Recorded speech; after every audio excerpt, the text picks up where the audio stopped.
Let's make some lunch for my kids. I'm making a Spirited Away themed bento box.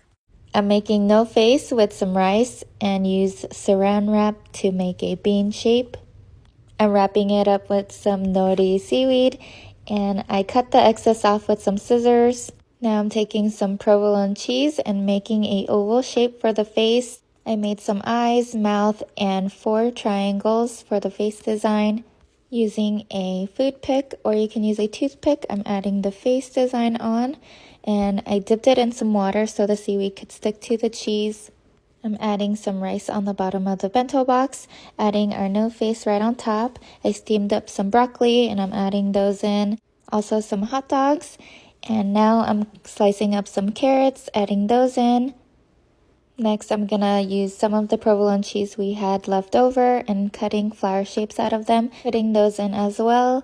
I also wanted to give No Face some arms, so I made those. For the side, I added taiyaki, which are fish-shaped cake snacks, some edamame, and some berries with a cute flower present food pick. And now for the note, I'm writing, "Once you meet someone, you really never forget them." I'm just folding the note up, adding a sticker, and we're all done.